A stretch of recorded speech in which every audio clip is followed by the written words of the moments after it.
I am Joseph Peroni. Heidi Mancini. And you are tuned in to VegasAllNetRadio.com. This is the From Grief to Relief show, and we are heard live every Thursday between 2 and 3 p.m. All of our shows are archived for later listening. You can also buy the From Grief to Relief book on Amazon.com. Our mission statement for our show is to share life experiences, love and courage, and strength to face life and its challenges. Every guest shares their journey through life, hopefully helping others to realize we all face the same fears and challenges. With love, hope, courage, strength, and support, we can help each other live authentic lives.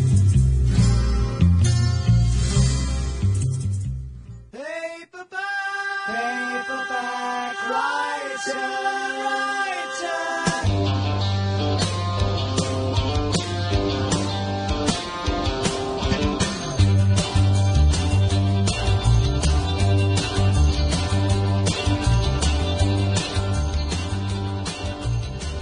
This is Joe Peroni. And Heidi Mancini. You are listening to the From Grief to Relief show on VegasAllNetRadio.com. Our show is authentic, inspiring, and designed to improve your life.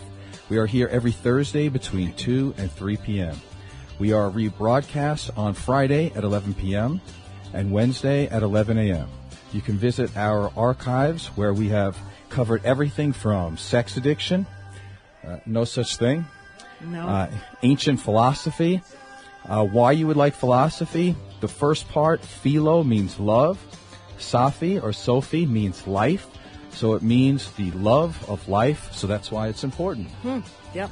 We also have done the 5 love languages, and we've done a ton of other things that you can see on our archives. In addition, the From Grief to Relief book can be purchased on Amazon.com. And because I've been complaining the last couple of weeks, on Amazon, the used copy of From Grief to Relief is only $55, which is still ridiculous. Wow. Yeah, it was like 100 and, what was it? 141. Yeah, that's just unbelievable. So I just figured I would look around a little bit just because that's the kind of guy I am. And I found some used copies of the 50 Shades of Grey. And you know that their copy is only $8. Oh, my goodness. They're coming out with the movie, too, Joe, just in case you didn't know. Yeah, I don't think I'll be there. How they're going to rate that movie? Also, on the 50 Shades of Grey, it's only soft cover. But, of course, because I'm a bodybuilder, my book does have a hard cover. Yeah. No hardcover, huh? No, mine has. For the 50 Shades of Grey. No, which that's I find ironic. I think it's ironic, too. So I'm going to leave the rest of these announcements and messages up to you. Okay. First of all, we are in collaboration with the MPC 2013 Las Vegas Classic, held November 2nd, at Cashman Center. It features men's physique and bodybuilding and women's bikini, fitness, and figure and physique. Joe will be judging that show, and I will. But I won't be judging you. He won't be judging me. I will be competing in women's figure and masters figure. We will be appearing for 1 hour on the Curvaceous Bounty of Sin City show on Sunday, September 8th at 8 p.m. It's an extremely explicit show, so we're not sure what we're going to be asked or where this interview goes, but tune in, and you'll probably have a good time because they'll be talking to Joe and I for a change. Yeah, I'm a little nervous about that. I don't know I know what kind of show that is. You could just lie, though. You know, like I'm not going to lie, that's if for it's sure. like stuff that's like whatever, you could always just I don't know. Well, it'll be interesting. It'll I'm be sure they're going to ask interesting either us way. about our sex life. That's probably what they're going to do. Just tell them it's awesome. Lots of it. Okay, and the other thing I wanted to mention, there's 2 things actually. The GQ Man of the Year Awards, Editor's Choice Award, went to 69-year-old lead singer for The Who, Roger Daltrey. I'm going to clap for That's that. awesome. 69 years 69 old, years still old. looking good. Yeah, when you told me that, I thought you were going to tell me somebody different, but I'm glad it was him. Oh, I'm glad old people are doing well, because I think you have another Yeah. story about someone who's pretty old, too. But Yes, 69 we do. years old, winning the GQ Man of the Year, that's awesome. And then the other announcement I have is Dyad Nyad. On the morning of August 31st, 2013, she attempted her 5th swim from Havana, Cuba to Florida. It's a distance of about 110 miles. And she was accompanied by a 35-person support team swimming without a shark cage, but protected from jellyfish by a silicone mask. a full body suit, gloves, and booties.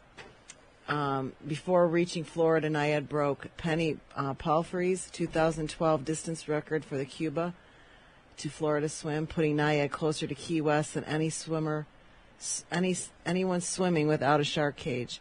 At approximately 1:55 p.m. on Saturday, this is September 2nd, 2013, Naiad reached the beach in Key West about 53 hours after she began her journey. And I believe she is 60 years old. Well, here's the crazy part. She was the best long-distance swimmer in the world when she was 30. Yeah, and she quit from there. She thought that would be it. So what she did was she wrote a few books. She did some motivational speaking tours, and I think she worked as an analyst at the Olympics. Yes. You know, so she did some things. But she felt like she was not living her life to the fullest. She needed something to challenge her. So what she did was, at 60 years old, decided to try this. And she missed it a few times, and now she finally did it at 64 years old. So you got to figure the best long-distance swimmer in the world is Diana Naiad, and she's also 64. Exactly. And she beat her record from when she was 30. That's amazing. So 34 years after she was already the best long-distance swimmer in the world, she broke her own record. Yeah. Which is crazy, Which is too. awesome at that age. So it just goes to show that, you know, at any age you can fulfill your dream if you focus and you're determined enough to do something, you can do it. And this thing I read before about her, those bites, the jellyfish thing, that when she did it the fourth time, which was last year, wasn't it last year she tried it? I actually wrote a tribute to her, but we just never got to it. I think it was last August. It was last year. Yeah. She had to quit because of the thunderstorms and the had so many jellyfish stings on her that she was just weak from the venom and the poison. So she was slowed down by that. So that's why that explains why she used more precautions this time. I guess you learn something new every time you. Yeah, and the weather had to be favorable. I mean, the weather's never good, Yeah. let's be honest. And there was sharks swimming underneath her at the same that's time. Crazy. But when she got out of the water, I watched the video a couple of times. It's amazing. She gave everything she had. I think it's really inspirational. So she got out of the water, and she said there was 3 things she wanted to say. Number 1, this is good for all of us here. Number 1, never give up. Number 2, you're never too old to chase your dreams.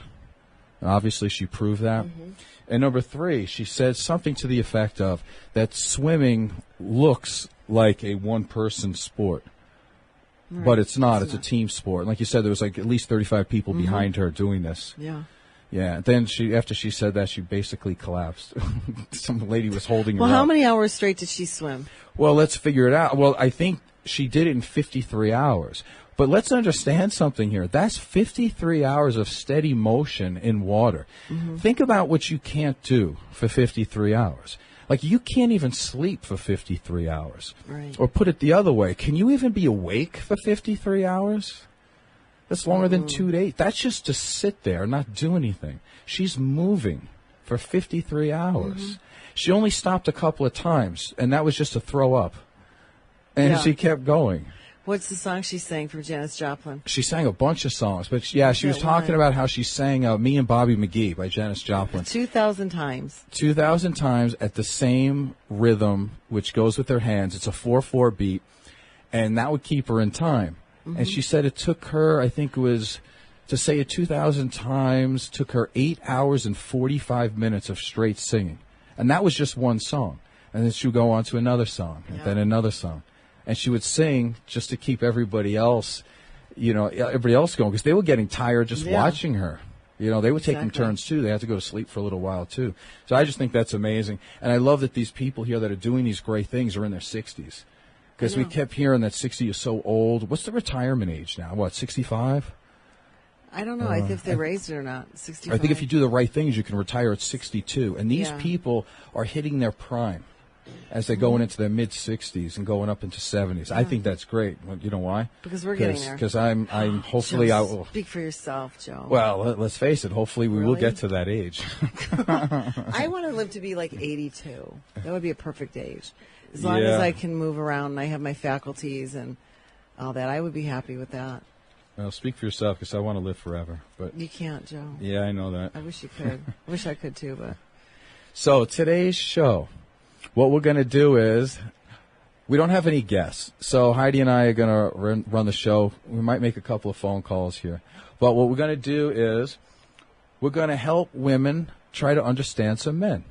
And we look at our numbers. We understand that depending on the week, we've got about 65 to 70% of our clientele or our listeners are women. So I thought, I don't want to be like Oprah in these shows during the day, because they're not doing, she's not doing anybody any favors. What she does is she enables that whole woman thing, because 85% of her listeners are women. And what she does is she doesn't give people what they need to hear. She gives them what they want to hear. And she doesn't really help too many people, between the men bashing and only from the one side.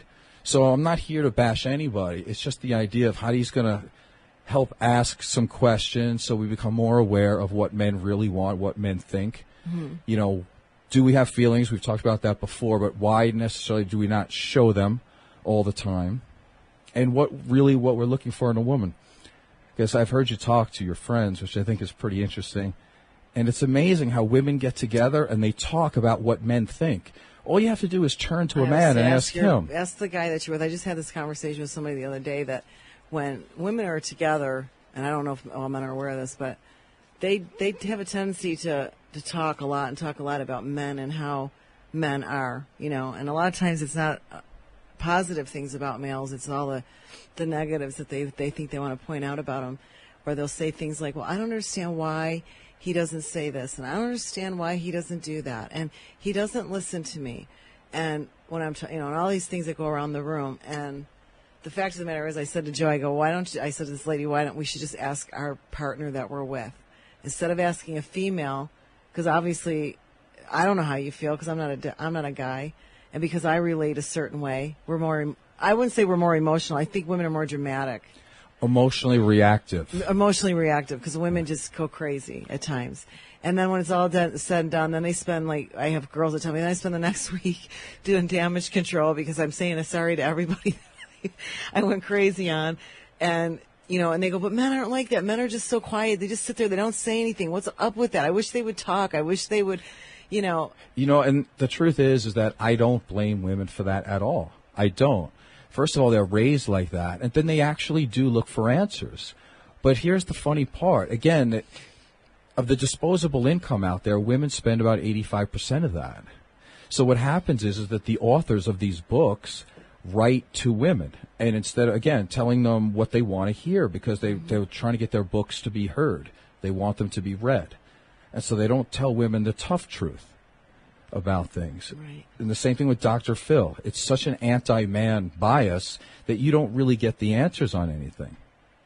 So that's why I'm going to clear up some of that stuff today. Oh, and while you're still talking about that, I don't know if you remember a couple weeks ago when I was on the computer and I was going to this men's men's groups or whatever, that they set up that interview and they asked all these men what feelings were and what their gender role is. Apparently they're going to start setting up groups for men to meet so that they can talk about their stuff, because men hold so many things in. Well, again, it's true. Society doesn't really allow for men's feelings. Nobody wants to hear it. Most men feel like they're not going to be heard, and they're wimpy if they do say something. So society basically holds us back. Don't you think a man, though, would feel more comfortable talking to a female, though, about how he feels, or no? Oh, let's see. I think that depends. It depends? Yeah, I'm not really sure. I mean, men would talk to each other. I mean, we tend not to, to be honest with you, but that's from society.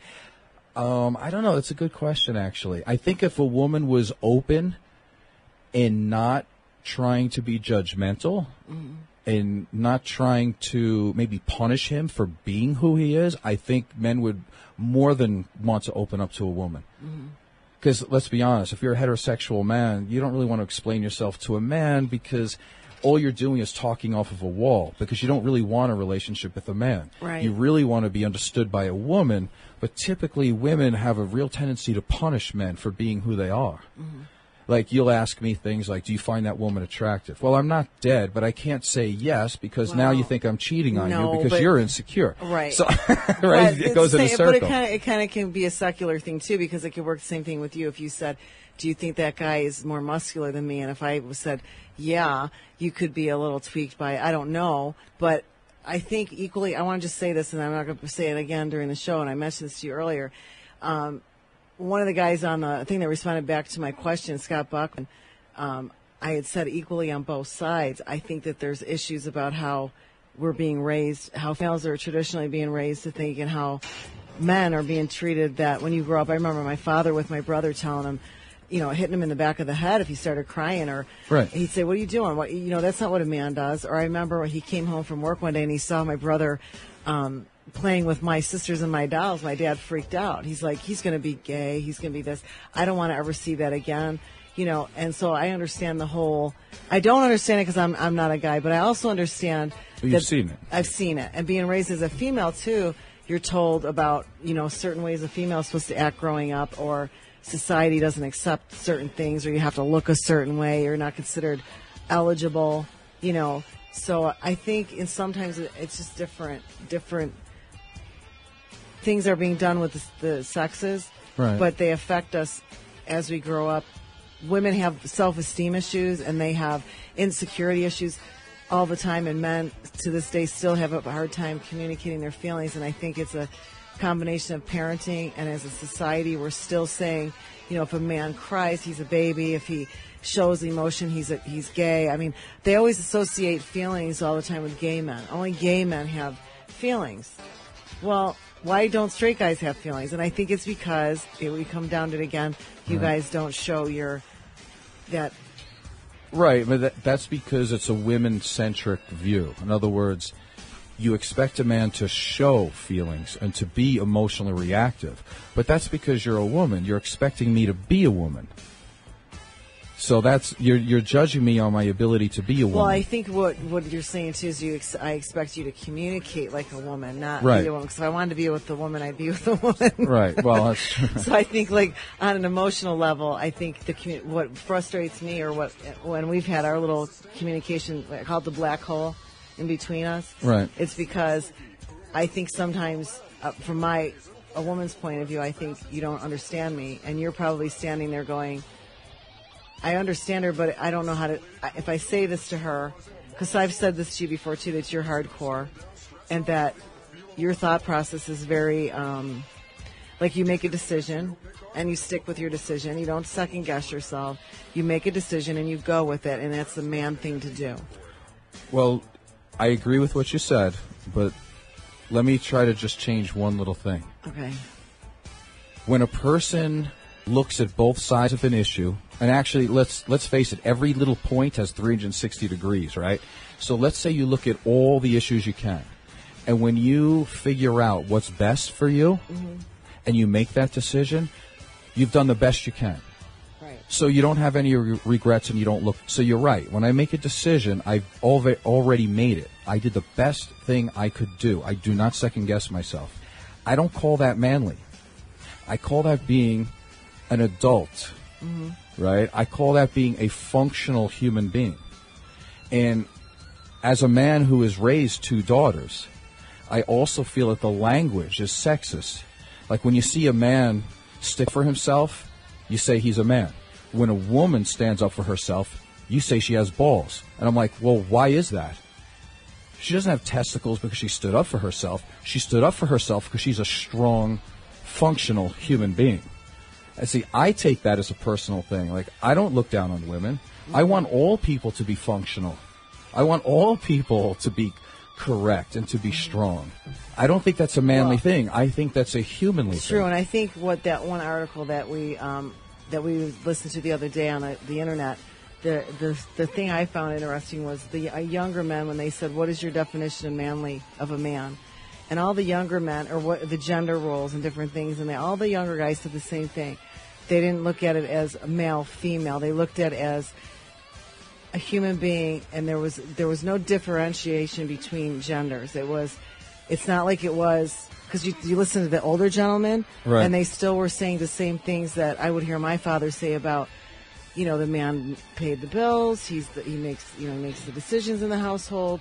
He's the strong one. He's the all these things. But this younger generation of guys that are being brought up in their 20s, 30s, even younger, their thing is they don't look at it as a male or female role. They look at it as there's no differentiation between a female as far as, I guess, chores and. Right. No, I agree with you. I mean, in terms of the way it is now, because men and women both work. So, in other words, if you're both working outside the home, you both need to be working inside the home. Right. There's no doubt about that. But here's where I have a slight problem, is that when these young guys say that there's no difference between the sexes kind of thing, it's just one unisex, here's where part of the issue is, though. There's so many women now, and I think the number's up to 60%. 60% of women have children now out of wedlock. Okay, now I'm not talking about religious morality here. I'm not really into that part. But what I'm saying is that a lot of that is the woman's choice, because now that they're making money and now that they can financially handle and take care of themselves, they are deciding that men are not worth it in the relationship, and they're going to raise a child without a man. Now, that's where the problem occurs, because now that's why we're getting a unisex thing, because you're having boys being raised by women who don't understand boys.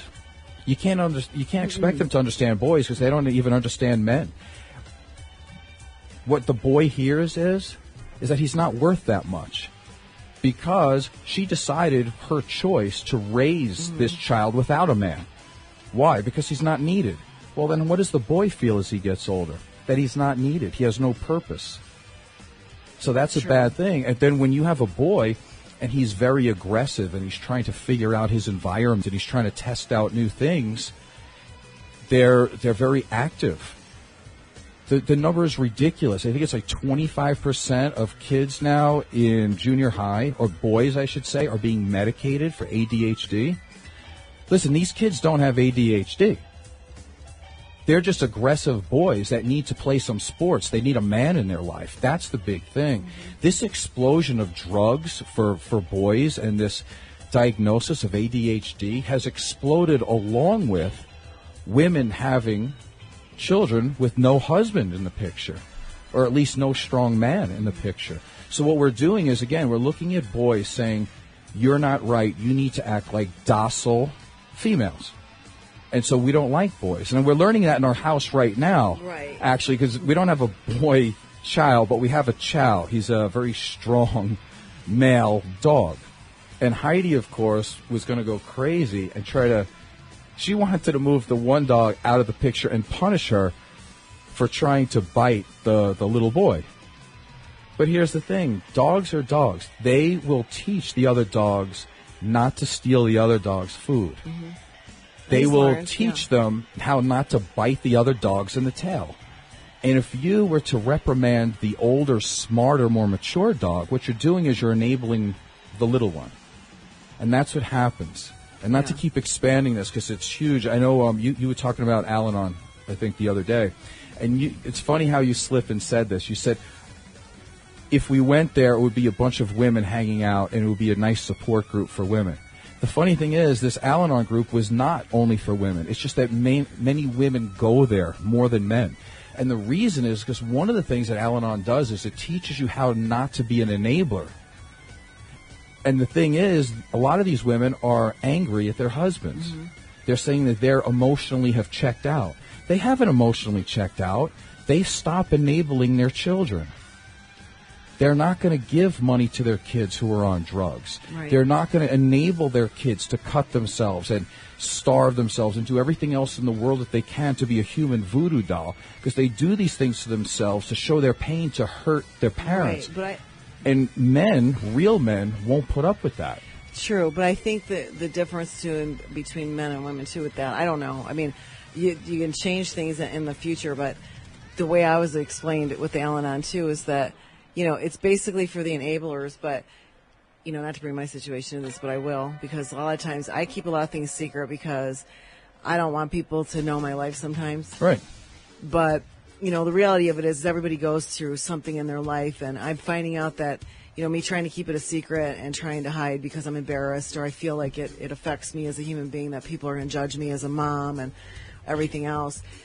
You know, I've been going through some rough times, Joe and I together, with my daughter the last couple of years, and I have not been an enabler. I've stood by my belief that, you know, I'm not going to be another enabler in my daughter's life, and she does some pretty horrendous things to herself, which, you know, as many times people tell you it's not your fault, you don't need to be upset about it, you did the best you could.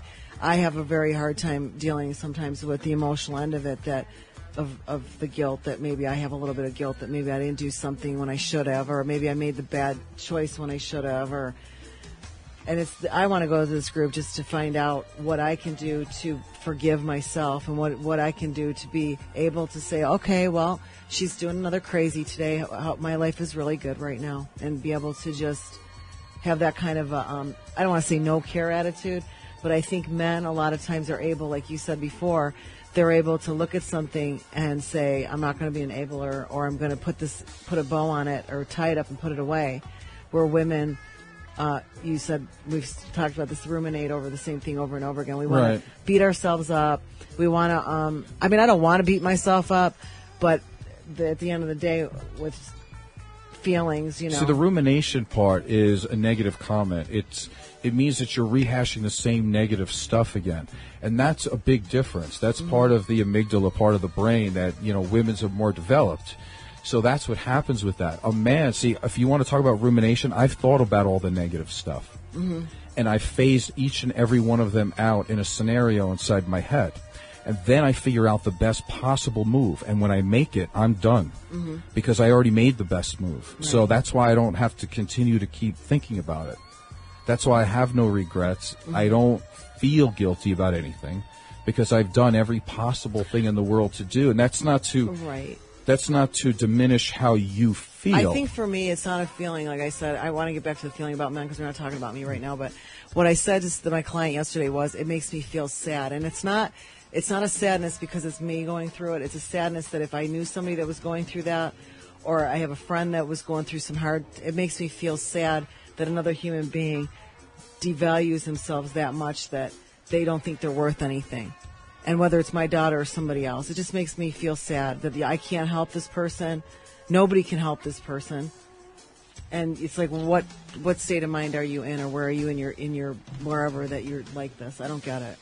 So this is a way for me to maybe understand it better, so that I can put things away. Well, for a while. Yeah, no, fair enough. I think it's a great group. Yeah. All right, you want to get on to the other stuff? Yeah, the feeling stuff. All right, let me just rip through some of this, and then you can start hammering me with questions if you want. Here's the thing. Men don't spend a lot of time trying to prove they have feelings, or that we have needs, or that we're committed people. We just do. We're people of action. We don't like to talk. We don't like to ruminate. We don't like to sit there and discuss. We do that in our own brain. We think for ourselves, and we act in the best interest of ourselves, or people around us, and our family. Period, end of story. I don't need to talk to all my friends. I know best for me. I know best for my family. They don't know you. So I don't ask my friends what I should get you for your birthday. I listen to you throughout the year, and then I make my best guess, which really is not a guess, So, and I go from there. Men also, we're told by women a lot of times, at least what we hear, is that we're not committed human beings. We're commitment folks. Here's something to hear.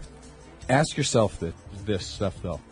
Do men care about trends at all? No. Do you care about trends in clothing? No. No. Trends in music? Not really. Trends in any kind of lifestyle? No. No. They do what they like. Right. Because do we jump on any bandwagons? No. If Oprah says running is good, do we all go out and run? If then Oprah says that eating donuts is cool, do we eat donuts? If Oprah says Pilates is good, we do. No, we follow the beat to our drummer. Right. Why? Because we're committed.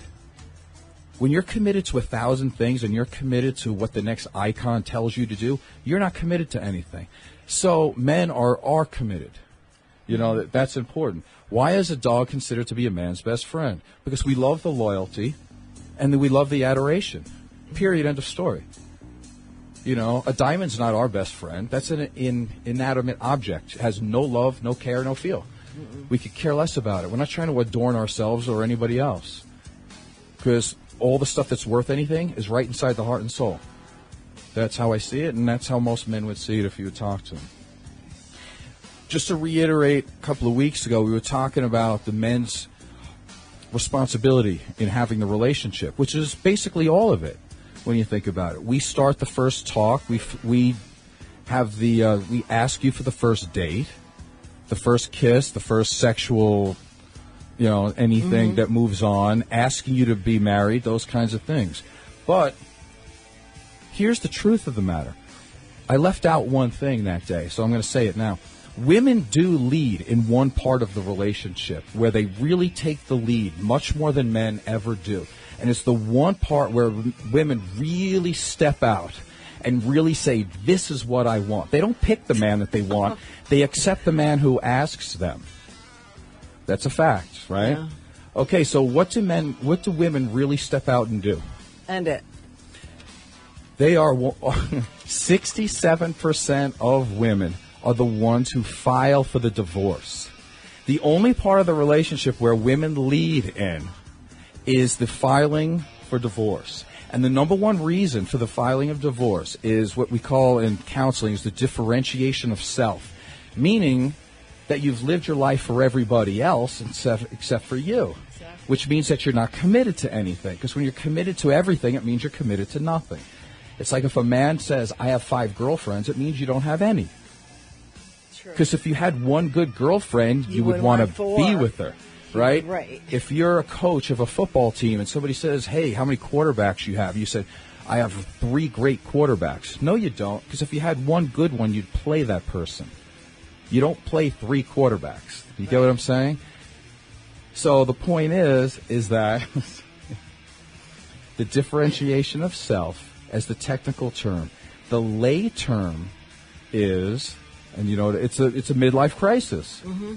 So when a lot of women, when I hear you talking to your women at the salon and they say, well, men have these midlife crises, that's what we call a projection. These women don't know who they are and what they want in life. The ages between 35 to 45 years old are an absolute hell for people getting divorced. Because women, their kids are getting older and they're looking for more meaning and purpose in their life, which they've never found for themselves. That's not a man's fault. Now, listen, men do a share of things, but I'm just giving you the other side to this from a man's point of view. As a man who's 48, I'm much more worried because I knew who I was since I was 5 years old. I don't know if you know who you are.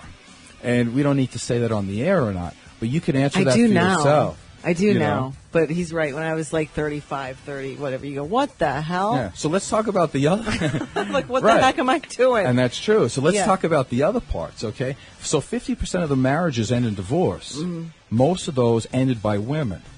Here's the other part. The other 50% of those marriages end in death. So let's talk about death just for a second, because men supposedly have all this power. And I got to be honest, I've been on the earth for 48 years. I don't know where this power is. I've never walked into a store and they said, oh, my God, look at that man. Let's give him free food. Ooh, look at that man. Let's let him go to college for free. I've never done that before. Even as a trainer, nobody said, he's a man. Let's hire him. That's not true, because most women want to be trained by other women. You know, so we don't have that power. But here is the power. As we're talking about death for 1 second, men typically die 4 to 7 years sooner than women. So if there was a perception, or if I do have power that I don't know about, I would gladly give it to you, all of it, to make sure that I live another 4 to 7 years longer. I would love that. I don't know what power I have, but when you have 2 genders and one dies 7 years before the other, believe me, as a human, you have a lot more power than I do. You know. Well, I think men have more power, and the only reason that they do is because women don't support each other. Well, I also think, and you know, we can, you know, when you say you don't have power, I still think that men do hold most of the power in this world. They do, but you know why they have it? It's a question. I don't know. It's because they want it.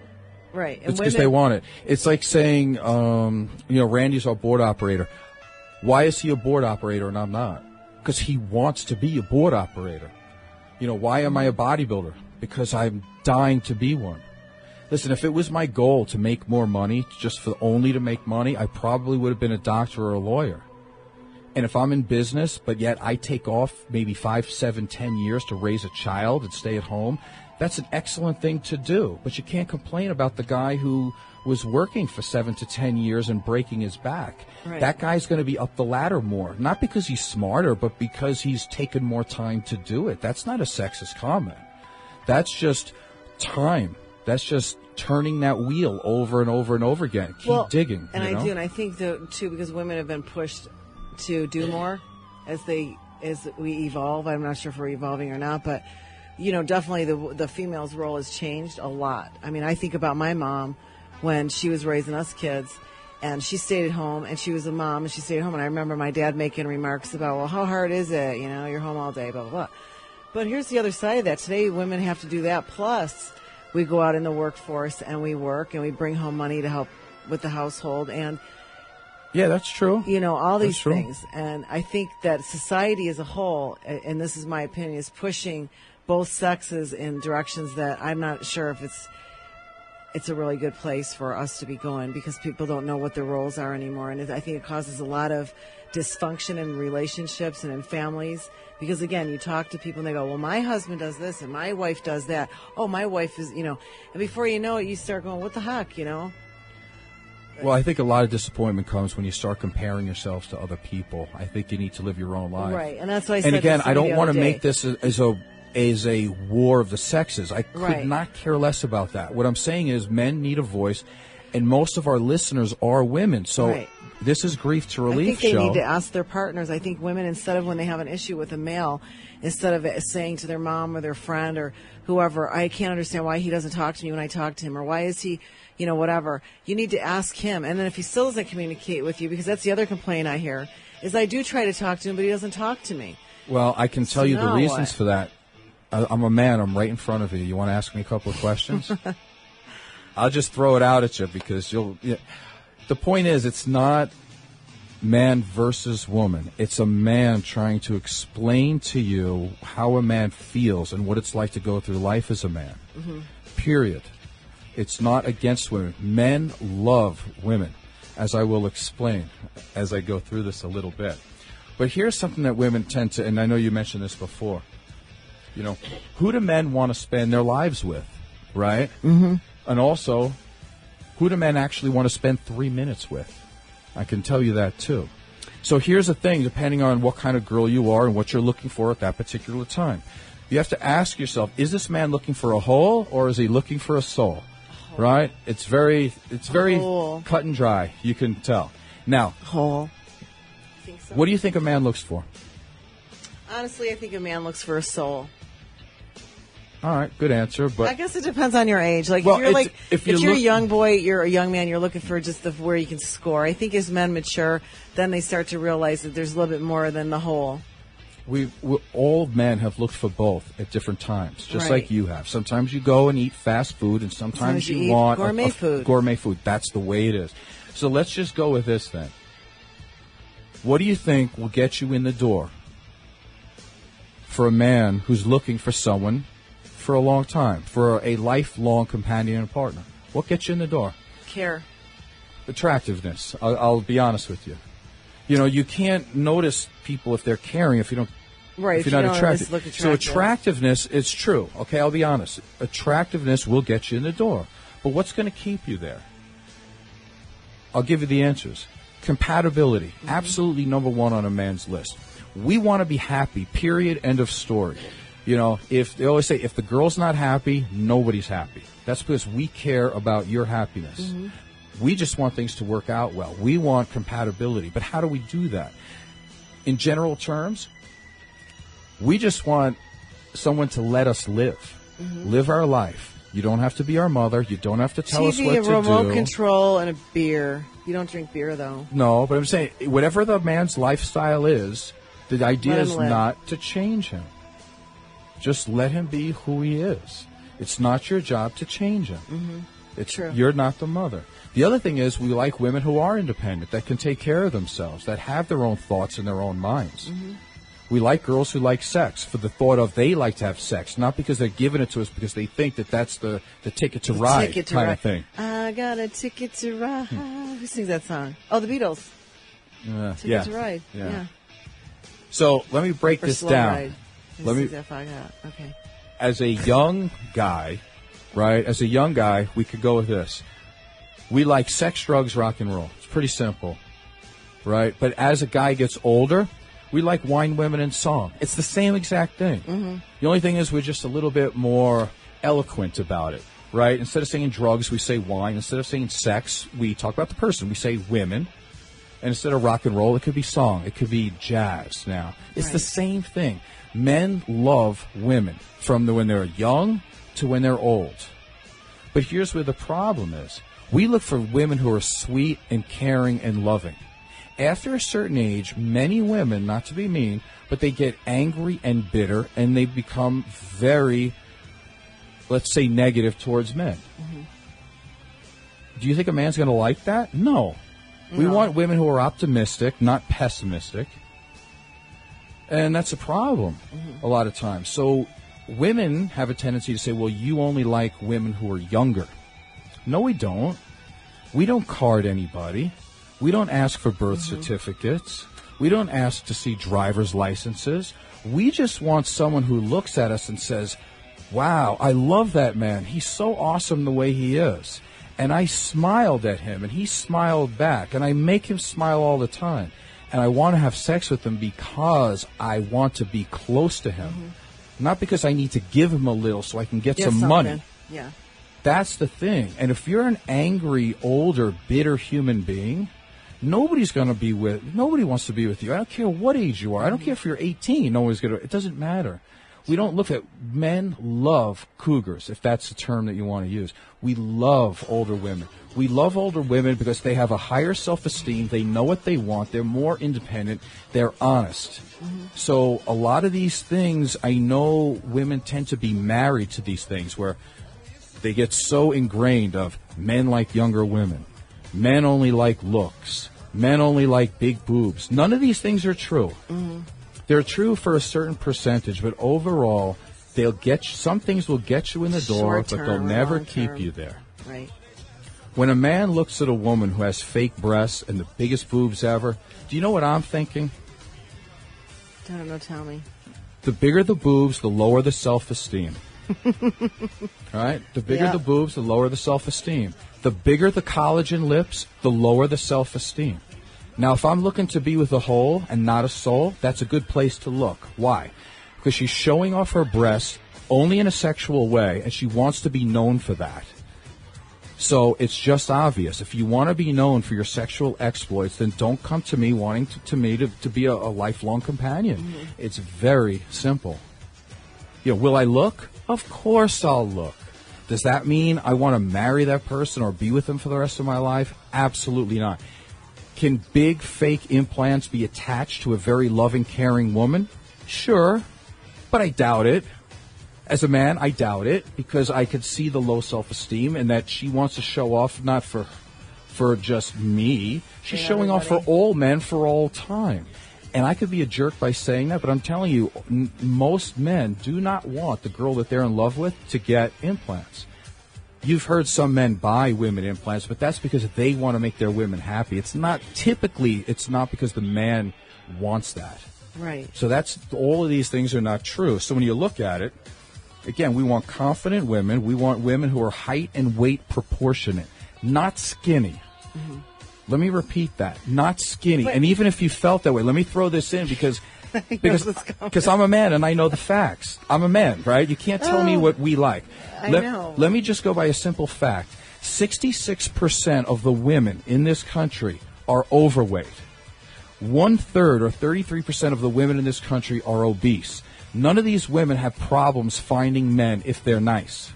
So you can't lay it on us. That's a projection. If you want to be skinnier, then you need to go to the gym or to diet. Or if these are problems, maybe you have a thyroid issue, I feel very sorry, or I feel, I'm empathetic to that. I'm a trainer. But you can't blame men to say they only like skinny women. No, maybe you only like skinny women, because that's not true. We love women. We love medium size, a little bit bigger, a little bit smaller. I could care less. Even with breasts. Let's talk about breasts for a little bit. It's not the size of the breast that I care about or most men care about. We don't even care about that. If the girl can talk to us and make us feel good and they don't make us feel like idiots for wanting to watch football, I don't care if she's flat as a board. I'm in. That's the way it is. And I got my board operator shaking his head, yes. And if there were more men here, they're all shaking their head, yes. Let me tell you something else about men. We like to think that we're needed and we're wanted and we make a difference. So if you have excitable nipples and small breasts, we're in. That's worth 10 times the amount of a large breast that was implanted so much that you lose all feeling. Listen, if I had a penis that was a mile long but I couldn't get it up, is it worth anything to you? No. And that's the same point. A girl with big breasts who have stretched her nerve endings out that she has no feeling means nothing to me. It means nothing to any other guy either, unless you're, Well, then that must be a society thing, an entertainment thing, then, because it seems like you look in magazines or anything, that's all you see. So there's somebody's liking it. I'm not sure who, though. But again, are they looking for a lifelong relationship? You have to, again, go back to my original. Are you looking, or do you want to be a whole for someone, or do you want to be a soul? A man looking for a soul from somebody is not looking for breast size. And if you or your friends want that, then that's their own thing. That's fine. They can do that. Yeah. I don't think that's shallow. Men are not shallow in that way. We are looking for feelings and caring and compatibility. All these things that I'm saying. On the other hand, just to throw it in real quick, because I know we're probably going to run out of time here, but women, on the other hand, the number one thing that a woman looks for in a man physically is height, tall.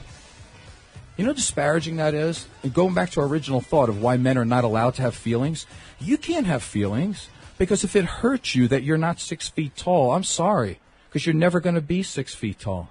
Never. Never. And the other thing that women like is money, wealth, and power. I'm sorry, but if you're a man and you have a good heart and you want to be a teacher, I'm sorry, because you're not going to be wealthy and you're not going to have power. You're not going to change that. But as a woman, if some guy says, hey, I really want someone who's nice to me, who smiles, you can do that. So you can change your life at any moment. Any woman listening right here can easily change if she wants to. Just don't be bitter, smile, be nice, and be compatible with another human being. And don't hate somebody. Here's another thing a man doesn't want to do. We don't want to bear the burden of all the idiots that in your life before us. I am sorry that if you look through a junkyard for a man, when you look through a junkyard, you're going to find what? Junk. Junk. Simple. Junk in the trunk. Yeah, and if you're finding a lot of bad men, you need to fish in a different pond. Yeah. That's just pretty simple there. So can I read something that my friend said on Facebook? Yeah. My two male friends, awesome friends, Rich Allison, he's number one. I never met you, Rich. I was going to call you today, but I don't know if we're going to have time to call and have you speak on the air. So I had asked earlier on Facebook, I said, you got any ideas about men and their feelings? And Rich's response to me was, it seems to me, Heidi, that men are not supposed to have feelings. It's a sign of weakness and tend to internalize them. Men do not seem to talk about their feelings or problems with women or other men or be willing to work them out. So many cases end up in an unproductive blow-ups, fights, or arguments, or leave, run away, as opposed to face them and work through them. Women tend to have that friend or two and community, like beauty salons, they talk to about sensitive issues. And you do not see that often where men are concerned.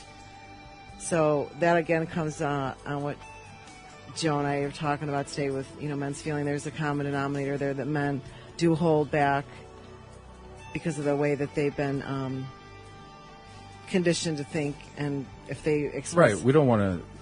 Yeah, we're not allowed to You're talk. not allowed to. And then I had this other gentleman, Scott Buckman, he wrote to me too, and he said, Heidi, in this case, I had made a statement on Facebook about loving yourself, females taking care of themselves so they can take care of their families and be what they're supposed to. And his response was a dual message to me about men's feelings and women. And he said, Heidi, it is the case that society has restrained men from their true feelings. Most are afraid to show real or true love because it is deemed as a weakness. I remember liking girls at a very young age and was called a sissy because I wanted to play with them rather than the boys.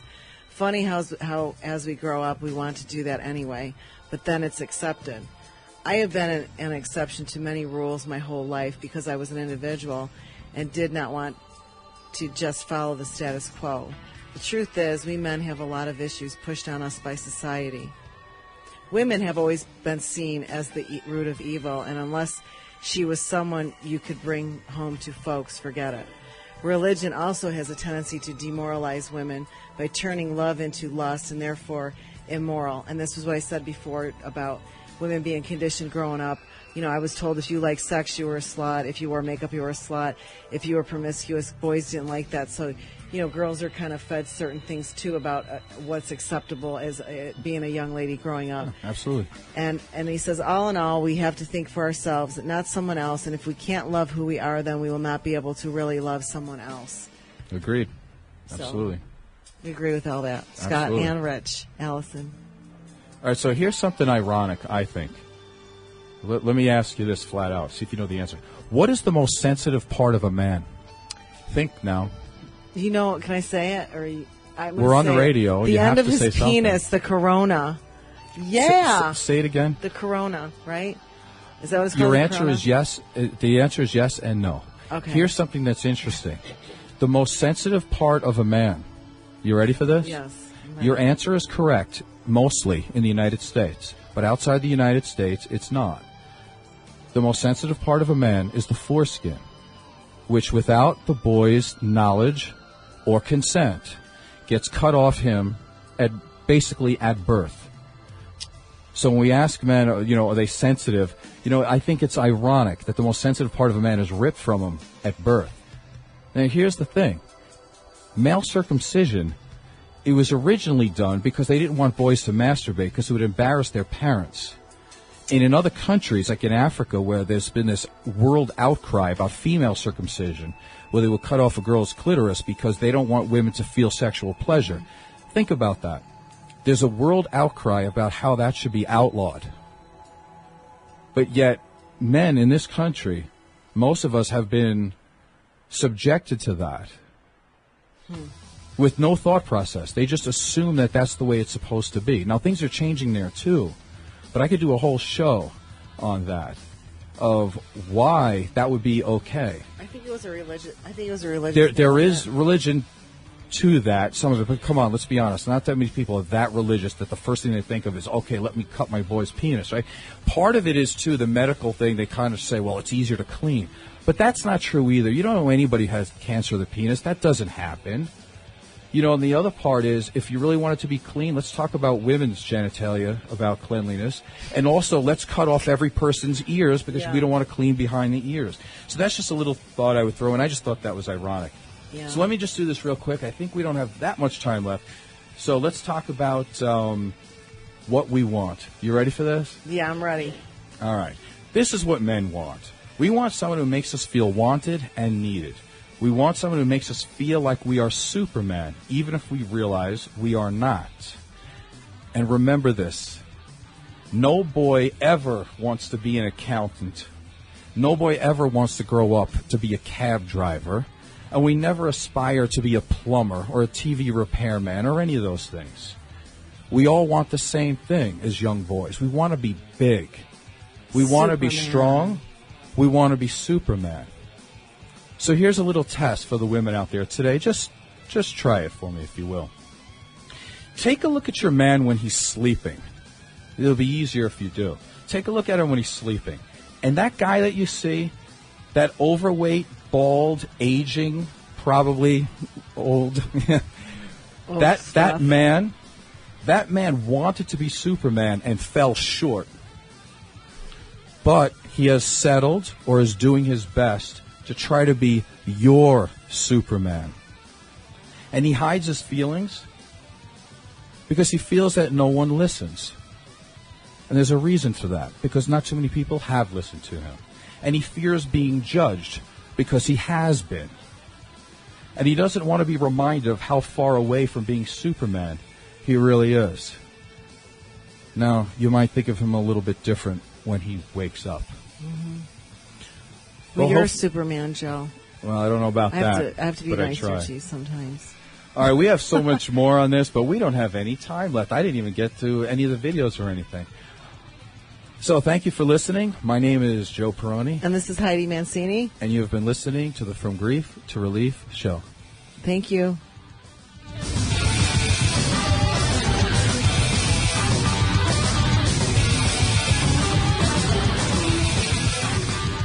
Views and opinions expressed on this program were those of the hosts and guests and did not necessarily reflect those of Vegas All Net Radio, its affiliates, or its parent company.